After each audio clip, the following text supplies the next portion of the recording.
Good morning again, and where we are right now is to have a panel. As I mentioned at the outset, the idea is to have some reflections by people from the public sector, looking at the notion of incentives and looking out toward the private sector. We'll follow this with a panel from the private sector view, looking at what may be necessary and what may be attractive by way of adopting cybersecurity investments. We'll take the panelists in order. Again, I will tell you that I'm going to be very brief on my introductions. We'll do them in order. Tony Cheesebrough will be speaking first. He's Chief Economist at the Department of Homeland Security in this area. We'll then move to John Boyens, who is a Senior Advisor for NIST, and will be followed by Bob Kolasky, the Director of the Integrated Task Force at the Department of Homeland Security. And finally, but certainly not least, will be John Williams, who is the General Counsel for the Senate Commerce Committee. So we've asked each of the panelists to make some remarks, and then hopefully we'll have time for questions and answers. Tony, can you bring us out of the barn? Sure. Thanks very much, John. So my job is to kind of give a brief background on what was recommended, what DHS recommended in our report, which is available online, and then also some of the brief overview of the economic analysis that supports those recommendations. I want to say thanks very much to John and to Andrea and the Georgetown folks for hosting this event. We benefited greatly from a workshop that they hosted over the summer, the workshop on the economics of information security, through which we were able to expose our report and analysis to some peer review. So we certainly appreciate that. Really quickly, I want to start off by a recap on what was required by the executive order. We had to do 3 things in 120 days. This is one of the first deliverables that was required under the executive order. So we had to make a set of recommendations on the incentives that would promote participation in the voluntary program, which is in turn designed to support adoption of the framework. And we also had to include an analysis of the benefits and relative effectiveness of those incentives, and then finally whether or not we could implement those incentives through existing law or if new legislation would be required. So we did that, and as I mentioned, the report is now available online. There are 2 reports that are actually available online. The first is a summary report that's about 4 pages long that just gives you the recommendations if you're interested in the bottom line. And then we also have a more detailed analytic report that provides all the details that I'm going to talk about today and then some, including the full results of our literature review. And I should say that we had lots of support in conducting this work. In particular, we had support for the literature review from the White House Council of Economic Advisors, research support from the Homeland Security Studies and Analysis Institute, and some of the folks from HSSAI are here today. Thank you very much. As well as the Treasury Tax Policy and Insurance offices. And then finally, the Department of Commerce, who issued a notice of inquiry that we greatly benefited from as an information source. The conceptual framework that we used is what I'm presenting behind me. I'm going to keep this brief, but I want to show it to say that this is the classic microeconomic framework, given the definition of the incentive that we applied to sort of focus our analysis. And the definition of incentive that we used was a cost or a benefit that would motivate a critical infrastructure owner or operator to adopt the framework that was under development by NIST at the time. And that's a point that I neglected to mention, is that at the time that we were conducting this analysis, the framework had not yet been developed. And so we only had a sort of a basic understanding of what the components of that framework might be. But conceptually, we considered this in classic microeconomic terms. We wanted to understand the probability of framework adoption in terms of the marginal benefit of the framework, as well as the marginal costs of its adoption. And we have sort of a bunch of sub-elements within this conceptual framework that I'm going to briefly talk about. I'm going to go up to the purple level. The purple boxes are the attributes that would be required to measure this, and I'm not going to go into that level of detail. But you can think of the benefits in kind of 2 terms. One is what would we gain from, if you were an individual owner or operator, what would we gain from adopting the framework in terms of reducing risk? And that's that second orange box that you see that says perceived expected loss avoided by framework adoption. And there are lots of components of that, namely the the perceived likelihood that a cybersecurity incident would impact that particular owner or operator, as well as the consequences. And then there are also marginal revenue increases. You can think of procurement incentives that would provide additional revenue to owners and operators, as well as ancillary benefits, for example, streamlining regulations that are not ancillary in terms of the magnitude of the incentive that they would provide as much as whether or not they would directly impact the costs of the adoption of the framework itself. And then switching to the costs, the marginal costs we thought of in kind of two terms. First, the cost of actually adopting the framework, which is that marginal increase in cybersecurity costs required to adopt the framework, and then the opportunity costs for doing so. There are a lost return on investment for other kinds of investments that might be made using the same funds that would be applied to the framework. And so the point that I want to kind of leave you with on the conceptual framework was that if we were doing this kind of in a perfect world, we would have had lots of information about the attributes in those purple boxes in order to do this quantitatively.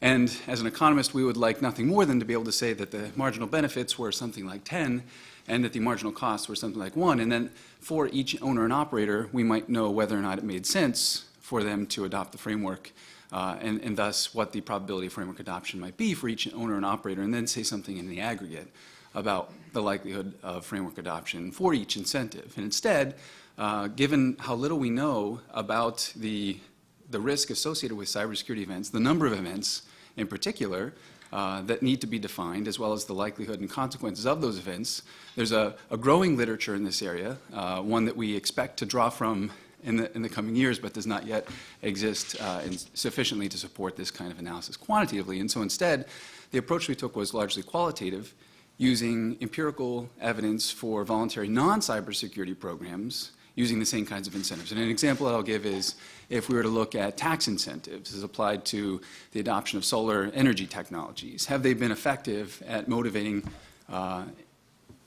organizations to adopt those kinds of programs? And so the three criteria that we applied are effectiveness, does it work, efficiency, is there waste, and equity, who pays and how much. And in order to sort of move ahead in the interest of time, I'm just going to jump right to our recommendations and say that we kind of thought, we reduced the dimensionality of those three criteria to 2 for the purpose of presenting this analysis. And you can see in the vertical axis, we have both our effectiveness and our efficiency criteria. And on the horizontal axis, we have kind of our equity criteria, which we focused simply on the government equity criteria. We recognize that the equity to the private sector, to consumers, is equally important, but for the purpose of feasibility, what the government is actually able to do, we wanted to just focus on government feasibility and equity here. And you can see all the incentives in green are those that we recommended. We began with an exhaustive list, or as exhaustive as we were able to be, by considering a number of proposals that had been previously made, and whittled it down to those that you see here. So the top tier of our incentive recommendations included grants and rate recovery, and that was principally because of their ability to support cost sharing. Our second tier included subsidies, tax. That middle incentive in the sort of central box of this cube was a bundling of insurance requirements, liability protections, and legal benefits. And then procurement incentives, as I mentioned earlier. And then the sort of neither the top tier nor the second tier, without any sort of relative differentiation amongst them, included public recognition, security disclosure, prioritizing technical assistance, that's what the TA is, and then streamlining regulations. And then these are also organized, as I mentioned, from left to right in terms of government equity, where on the left-hand side you can see the government would pay quite a bit for these kinds of incentives, and on the right-hand side government would pay less for the incentives, both in terms of the actual adoption of the incentive itself as well as the administration of that incentive. Maybe one last point that I'll make is that while we weren't able to offer specific recommendations on how to implement these incentives, we did recognize that more analysis was needed in order to think about those. I think Bob is going to touch a little bit on that in his remarks. Happy to take questions after the review. John? Thank you, and a quick thanks for the host and sponsor for the invitation. Glad to be here this morning, and thank you all for coming. As Tony mentioned, the DHS methodology. The methodology Commerce took is a little bit simpler. We had 120 days per the executive order to come out with our report. What we decided to do is build off our notice of inquiries that we put out in 2010, 2011 on the front and back sides of a cybersecurity green paper we released. Build off those questions. We released a notice of inquiry at the end of March for 30 days. We received approximately 40 responses ranging from different types of organizations, individuals, across the different spectrum of industries, energy, defense, insurance, telecom. It was a fairly broad swath for only 40 responses. I guess there's we started off with a similar baseline set of potential incentives that DHS and Treasury did, and so there were 3 reports that were asked for. It was both DHS, Commerce, as well as Treasury. And similar to the other 2, we have an abbreviated version with our recommendations, then a more extensive version online that really goes through our analysis and our thinking behind the different recommendations. Our recommendations were fairly similar, fairly consistent with both DHS and Treasury. We did look at a couple of different things. We definitely, in terms of procurement, we're looking at the DoD and GSA report that they were looking at procurement. We do think that's fairly beneficial. We also looked at different things that were a little bit more controversial, but we did receive a lot of feedback. One was a recognition program, recognizing different organizations that participated in the program. As expected, this has both positives and negatives. A lot of organizations would want that recognition. Other organizations would look at it saying, maybe thanks, but no thanks. It's putting a target on my back. So we recognize the positives and negatives in that. But I mean, I think that's what's fairly key and fairly important when we're talking about this right now is that these incentives are specifically focused on the voluntary program. These aren't cybersecurity incentives writ large, and that narrows the scope of what we're looking at and what we're able to do. When we were looking at incentives, we weren't necessarily looking at just incentives that did not need regulatory or legislation. We looked at everything across the board. And as Tony pointed out, we had 120 days, so most of our recommendations were for further study. There was no conclusive evidence there. As we go forward, this is definitely in the purview of DHS in terms of where the incentives line up. From what the feedback we received in talking with stakeholders, different incentives are going to work for different organizations, right? I mean, very regulated sectors are going to find regulatory streamlining much more beneficial than non-regulated sectors. So, and again, I think going forward, it's a continuous engagement with stakeholders into what incentives are going to work for them. You can do a lot of quantitative analysis, but at the end of the day, incentives have a lot to do with perception, perceived value. So it's really receiving that feedback that's going to move this forward, I think. Thank you. Thank you very much. Sure. Thanks, John. And thanks, John and Tony. So we intentionally went in this order for the sense that, John and Tony were both talking about the reports and the recommendations that we made and that the Department of Commerce, the Department of Homeland Security made and that we've made public. My job is to give you an update of where we are in this story, sort of from an administration perspective and a DHS perspective. Before I do it, let me make a few general points. One, we now know a little bit more about the cybersecurity framework, as Tony noted, than we did when these reports were published. John talked about the fact that we're trying to incentivize participation in the voluntary program, that its core means you adopt the cybersecurity framework and you work to make progress in terms of cybersecurity. So An important note as you think about incentives is what does it mean to adopt the cybersecurity framework? The working definition that we're using is that an organization adopts the framework when it uses it as a key part of its systematic process for identifying, assessing, prioritizing, and communicating its risks, its current risk profile, and the progress it wants to make against its risk profile, to simplify the terms. So adoption of the cybersecurity framework means using it in a business sense. It doesn't mean necessarily going to a super high level of cybersecurity. That might be the business decision made in the context of a risk management debate. So incentives need to recognize, and as we incentivize adoption of the framework, that not only do we want to think about how you incentivize adoption of the framework, but also over time how organizations use the framework to raise their level of security. And so that's an important nuance that we've learned more about as we've gone through the process.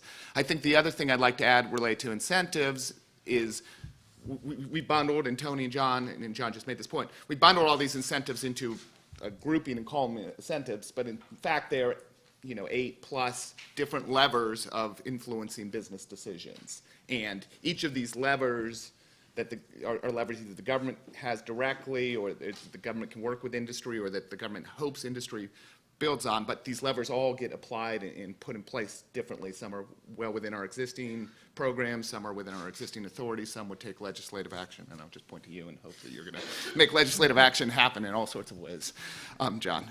So just want to make that clear. And I want to also say that, right, the best incentives, or for the framework to work, forget the best incentives. For the framework to work, it has to make sense in a business context. And the best incentives are ones that don't impede it making sense in a business context, that don't overly try to shape the market, but sort of nudge the market to make sure that the framework makes business sense. But we fully recognize and hope that, businesses are going to adopt, critical infrastructure entities are going to adopt the cybersecurity framework because it makes good business sense, whether there are incentives attached or not, and that the actual incentive for adoption is it leads to better cybersecurity. There are things we can do also to sort of change the cost-benefit equation, and that's kind of where we're talking about. But fundamentally, we hope that this is something that gets adopted because it leads to better cybersecurity. So with that stated, Deputy Undersecretary Schneck talked about the blog that Michael Daniel released in July of this year from the White House. And I think the blog is useful because it is the public statement of the administration's response to the 3 reports that it got.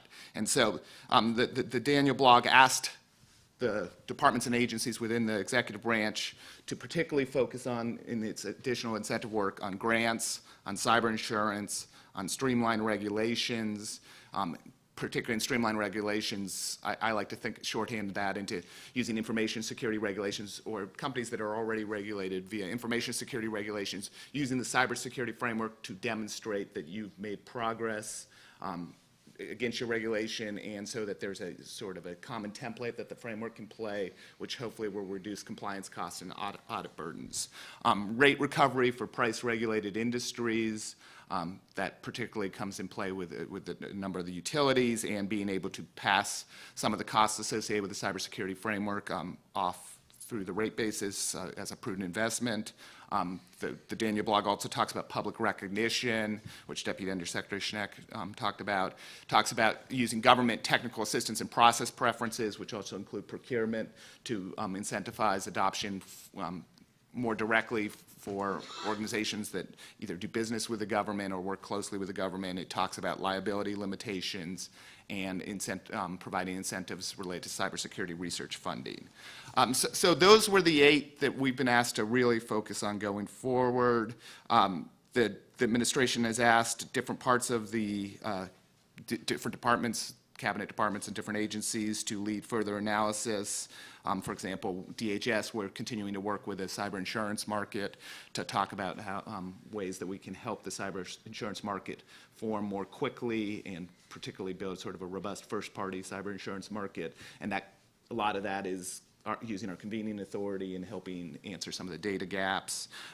They've asked the Department of Energy to lead further analysis on rate recovery for price-regulated industries.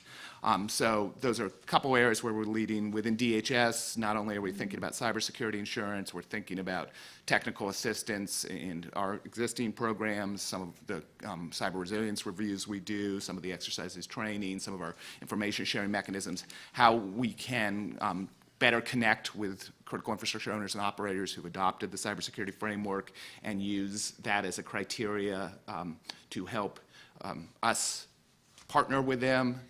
We want to make clear that any incentives that we adopt related to technical assistance are a secondary criteria for how we work with owners and operators. First and foremost, we will work with owners and operators to address high priority cybersecurity risks, and particularly when we see incidents, we are not going to put any requirements as to whether you've adopted the cybersecurity framework or not for whether we'll share information or support you in managing your risks during incidents. Another area that we're working on within the department is looking at our grant programs with particular focus on our preparedness grant programs and how we can leverage grant policy to promote adoption of the framework in higher levels of cybersecurity. This eventually will, right now we're still studying it, but eventually could take the direction of things like what are allowable expenses for grant funds. We give preparedness grant funds not only to state and local governments and tribal and territorial governments, but we also work with transit and port authorities through the port grant program and the Transit Security Grant Program. So allowable expenses, are there ways that we can, through grant guidance, promote the adoption of the framework as a common way of doing cybersecurity and consider if there are any requirements associated with adoption of the framework to get cybersecurity grants. That's the kind of work that will take a couple years to continue to study and make progress, but we think it's a prudent area to continue to study. I mentioned insurance. We have at DHS have convened insurance industry executives and other risk managers and critical infrastructure owners and operators in a series of workshops related to cybersecurity insurance. And the feedback we've gotten is that for cybersecurity insurance, and particularly first-party cybersecurity insurance, to take off, organizations need to have the ability to demonstrate a risk culture so that insurers feel comfortable delivering cybersecurity insurance. In my mind, the cybersecurity framework is a great way to demonstrate a commitment, and when John and his NIST colleagues talk about it, a great way to demonstrate a commitment to a risk culture. It is making cybersecurity part of your business culture. So I think the cybersecurity framework holds a lot of promise as a way for critical infrastructure owners and operators to work through the underwriting process with the insurance industry, and to, over time, that insurance rates and what is allowable expenses, what is insured, things like that can be changed via adoption of the cybersecurity framework, and I think that's a promising incentive we'll continue to look at. I will end, to leave John some time, with talking a little bit about, I'm happy to talk about any of the other incentives, but I also want to talk about things that we cannot do, that we're considering incentives, things we can't do within our existing authorities, and particularly that focuses on items related to liability protections or liability limitations. That would take an act of Congress. When we're talking about liability here, we're not really talking about liability related to information sharing, which is a big part of the legislative debate. We're talking more about liability related to demonstration that you've adopted the cybersecurity framework and you've got a risk culture in place, and because of that, you are only liable for certain aspects of a cybersecurity incident. Just like insurance, there's a lot of work that still needs to be done in that area. I think Tony properly talked about any liability limitations that would be put in place if Congress considers doing so should be done in association with a requirement to have insurance. We've looked at the Safety Act, which is a liability cap related to bundled insurance requirements for anti-terrorism technology. We've looked at the Safety Act as a model. I know there's a lot of questions like that about the Safety Act. We don't feel at this time we can apply the Safety Act as is currently written to address fully the incentive of adopting the Cybersecurity Framework, but there may be opportunities to either talk through amendment of the Safety Act or use it as a model for different future legislation. So that's another area that, you know, we're interested in exploring. So that's some of the work that's going on. I just want to leave you with the message that, you know, activity is being taken. We will do what we can within our own existing programs to promote adoption of the Cybersecurity Framework, because we think it makes good sense to raise the overall national level of cybersecurity for critical infrastructure. We hope that it's not what the government does, it's ultimately what the market does. As I said from the beginning, that will really drive adoption of the framework. We hope that there will be things that are going on that the government, you know, is not in between, things like relationships between critical infrastructure owners and operators and their suppliers, and demands that owners and operators might place on their suppliers to demonstrate good cybersecurity practices, things like that. So I think this is a failure of a program if it's a program that requires massive government, an influx of massive government funds to work. And from the beginning, you know, through the NIST process and working with the private sector, we've talked about this as a light touch set of incentives, of ways that we can help drive progress, but that ultimately, again, the framework has to make sense in a business context. Thank you. Thank you very much. John, we'll turn it over to you. Thanks. I think I will spend my time talking a little bit why we're talking about incentives today. I'll take it back a step as the, you know, sole member of the legislative branch here today. So I work, the chairman of my committee, Chairman Rockefeller, spent a lot of time as chairman of the Intelligence Committee, and this whole issue, the concerns about cybersecurity first started bubbling up in the national security community. The folks in Congress and the administration who focused on national security and realized this was a problem before a lot of other people did. And so as they were thinking about, you know, there's kind of a conceptual problem, because if there had been a physical attack on one of our essential networks, we all would have understood that that was a national security response. But there's, you know, a constant digital attack going on. You know, you can't kind of see it or see the damage. And so it's just kind of harder for everybody to figure out, where is this a national security response? Is this a private sector response? Where exactly do we kind of put the line? And I think we're all still struggling with that. I mean, we haven't been able to pass legislation in Congress, and, you know, the administration came out with its executive order, but, you know, we're still kind of trying to figure out where that line is. And so one of the proposals that was out there in Congress was, okay, let's figure out some best practices and let's just make the private sector implement them through a traditional regulatory process. This is a big enough problem. This is a serious enough a threat to our national security and our economy that we just need to do this. And you know, another approach was the approach we're taking now, which is let's get in a non-regulatory kind of framework, let's get together and figure out what the best practices are and give people incentives to adopt them, so it's, you know, not just the big guys, but it's the smaller guys too. And with that more regulatory approach, we all kind of know what happened and lived through it. I mean, industry came to us and said, you know, no way, you know, we don't want DHS guys with clipboards walking through our companies. You know, I think there was some fair but also a lot of unfair, gratuitous criticism of, you know, DHS and other federal agencies.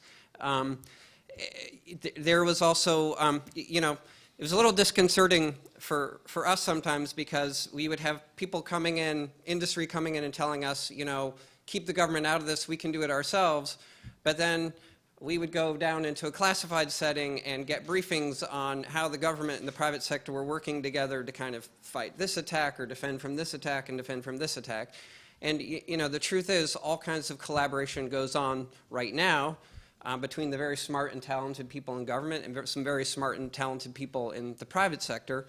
But as a public policy matter, we haven't really been willing to kind of really admit what's really going on and what a solution is. So we're kind of moving forward, and I think the efforts that the agencies made in response to, under the direction of the executive order, and especially the NIST framework process that's going on, is really positive. And so where we are now is, okay, we're we've brought in our experts, our expert technical standard setters to kind of sit down with the private sector and go through this process NIST is going through now and come up with really kind of, what we're used to seeing out of NIST when NIST goes through one of these standards making process, which is a really good, solid, technically solid set of standards that people will basically look at, and they'll be so good, you'll just want to adopt them because it's good business sense.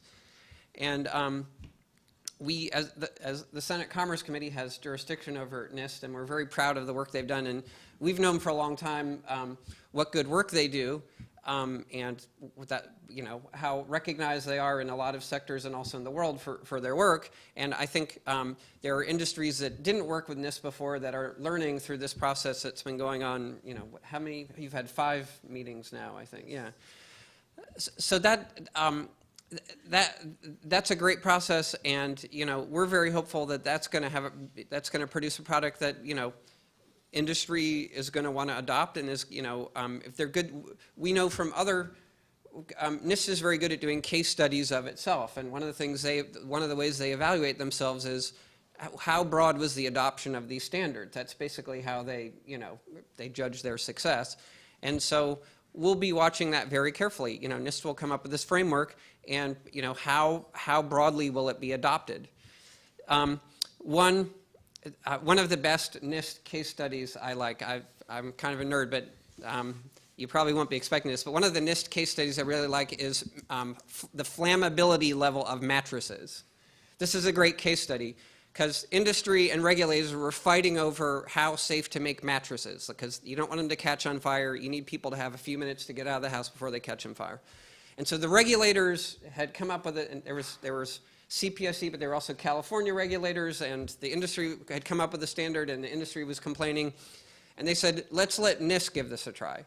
So NIST goes, gets some mattresses and starts setting them on fire, and they come up with a standard that works for the industry and works better for the regulators. And you know what? It saved the industry money. The solution NIST came up with was made the product safer, but also was much less expensive than what the regulators would have come up with. And in terms of thinking about incentives, one of the incentives we hope to see is that when this framework comes out, companies will start adopting it, and they'll realize, look, this is a great network management tool. This is saving us money. And so I think the initial reaction that you always hear from industry, whether to a regulatory proposal or a NIST proposal, is like, okay, how much money is this going to cost me? And I would ask you to kind of suspend your judgment there and see how this works, because it actually could end up being good for everybody, and that's the kind of incentive we like to see. So thanks. Thank you very much. I think we've had a rich array of perspectives. Let me open the floor up to questions. And if you could, just simply wait for the microphone, because we're recording this for posterity's sake. Yes, hi. Hey, thanks everybody up there. It was really well presented.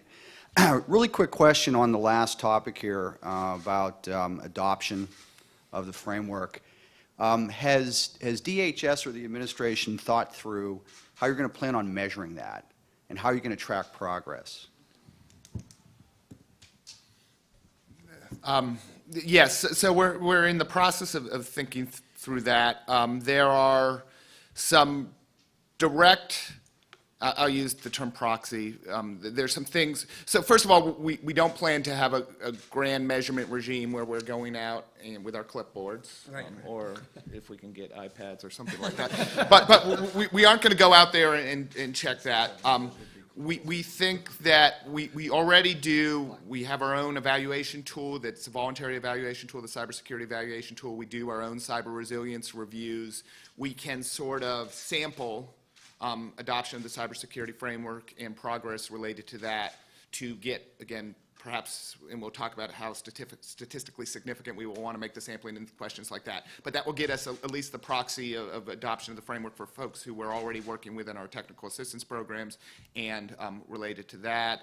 We will continue to measure progress on sort of toward the national performance goals, which Deputy Undersecretary Schneck mentioned, which are related to Are companies doing better at identifying their cyber risk? Are they doing better at detecting things in their system? Are they doing, the functions in the framework protecting, responding, and recovering? And we'll be able to, as we build our measurement system, we'll be able to measure national progress. It's the question of then correlating the national progress and what the cybersecurity framework adoption made, how much there's a correlation or causation of the adoption of the framework and the change in national progress. We're still working through some of that, but we're pretty clear that we don't want to be in the business ourselves of going out and checking system company by company in terms of adoption. Like I said, NIST is very good at auditing itself, at evaluating itself. So there are people out there who kind of just do this for a living, like they'll go study industry adoption, like people in academia.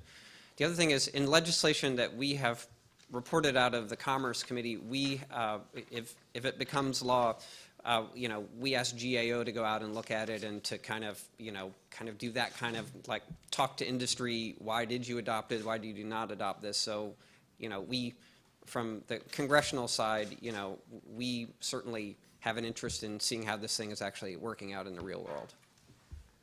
I would just add very quickly that there's different ways that the framework is initially intended to be used, what we know now or what we envision now.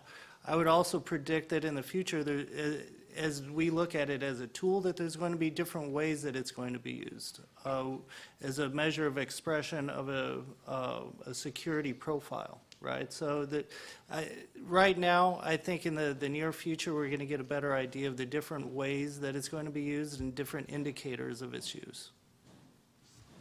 Another question right here. Hi, this I guess is for the NIST gentleman. I represent the National Airspace System as a risk executive, and generally NIST puts out documentation that become requirements/standards for the federal side, like 853 and the other SPs that come out. This is being sort of promoted or portrayed as something that you can adopt or you may or may not adopt. How do you envision that to play out with the federal sector, and that a lot of what we do for budgetary requirements and strategic planning are based off of NIST requirements and NIST standards? In this particular case, it'll be a little difficult to go up from a budgetary perspective and say, well, it's just a nice thing to adopt. It's not really a standard. So is there going to be a distinction between adoption from a public perspective and a private perspective? Well, so to start off with a kind of a nerdy clarification, but so we have standards, which are our federal information processing standards, which are required. They're promulgated by the Secretary of Commerce. Then we have guidelines, which for the most part are they're guidelines. Some are required through a FSMA or OMB, but in general, most of our guidelines are not mandatory. They're voluntary. Second, so it is a voluntary program, but similarly to how we've been talking to different sectors that already are fairly heavily regulated, and how those regulations and requirements and different standards that they point to fit into the framework and fit into the different profiles. So we've been doing a lot of use case work and in getting those mashed up to ensure that they do sync naturally.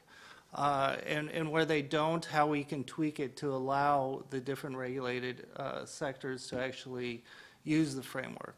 I think similarly in the requirements for federal agencies, we are now undergoing that process to ensure that the requirements that are out there right now are able to sync up with the framework. So we're right now undergoing that process, just like we are with other sectors.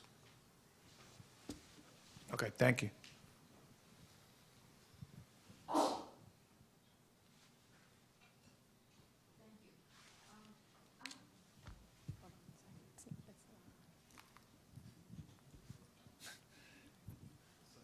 Working? Yes. To what extent have you been able to look at other standards that DHS has put forward to look for lessons learned? I'm thinking in particular of the implementing the recommendations of the 9/11 Commission Act and the public sector preparedness standards that were put forward, and 3 different standards were subsequently adopted. I don't know where that stands now in terms of who's accepted those. Are we safer as a result? And how successful has that been? So, Deborah, thanks for the question. The PSPrep, as you said, was a legislatively suggested preparedness standards. Currently, there are very few organizations that have signed up for PSPrep. One of the reasons, in one of the examples, one of the ways we talked about as we've gone through that is there haven't seemed to be sufficient incentives, right? This is why we're talking about incentives. There have not been sufficient incentives put in place, or businesses haven't seen incentives to adopt the PSPrep program. There was a lot of good work that was done to build out what it would mean to adopt PSPrep, but businesses, for whatever reason, haven't been incentivized to adopt that. So that's a model that we've tried to learn some lessons from. I mean, part of that came from, you know, some of the requirements. I think the process, I don't know the exact legislative process of what went into PSPrep, but the process for developing the PSPrep and the requirements came through law, and I don't think there's maybe quite as much flexibility as you would hope. In one of the lessons we've learned, things that work, is I think there's more flexibility in the cybersecurity framework in working with industry to come up with a framework that makes sense. And so I'm hoping that, you know, through the flexibility and the thinking through market and other incentives, we can learn lessons and improve the adoption rate as opposed to PSPrep.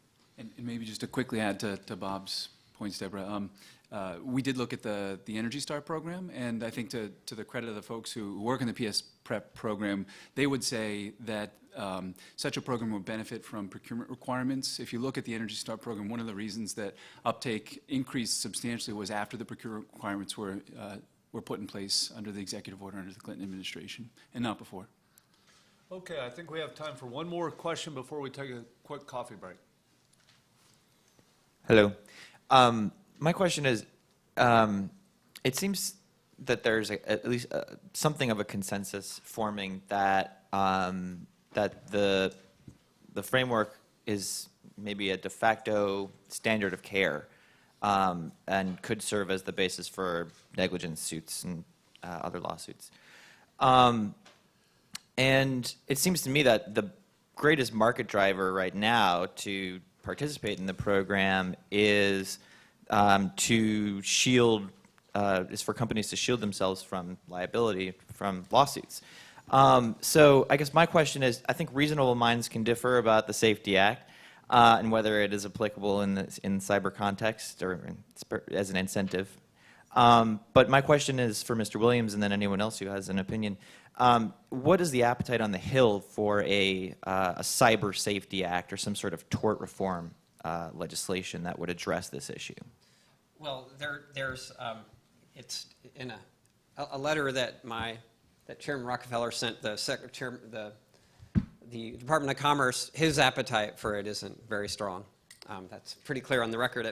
But I think, as he explained, this kind of gets back to my point of, you know, I think this happens all the time, that when NIST or any other standard makings body develops a standard that, you know, when you get into litigation, it's sometimes cited as a standard of care. You know, we met this standard, and I think different courts have decided to treat it differently in different contexts. But the point Senator Rockefeller made in this letter was, look, we're not making anybody adopt these standards. You know, the path we're going is this is a voluntary collaborative process, and so we want you to follow these standards and adopt these standards, but we're not making you do it. You know, you can walk away from it, and you'll make this decision to adopt it if it's a good business decision for you. So, you know, just like any other standard that's out there, you know, it's ultimately a business decision you make and your industry makes to adopt it or not. And, you know, we don't need to kind of change the basic rules of, you know, accountability and liability to kind of, for that process to happen. It happens all the time, you know, and for all kinds of different standards in all kinds of different industries. Can I just add one more thing, Jason? the circles I travel in, we haven't quite got to the level that there's a consensus that this is a standard of care. And so that is a conversation that goes on all the time. But just to clarify that, we are not speaking about this in terms of a standard of care. And I don't think there is a consensus yet out there on that question. And I think that will be something that we'll be watching. But we don't think we should rush into statements like standard of care and things like that. Yeah, I mean, standard of care is, a notion that's a notion that gets, pushed and pulled at in our civil justice system all the time. That's not really for any of us to kind of decide whether it's a standard of care. Okay, please help me thank the panelists.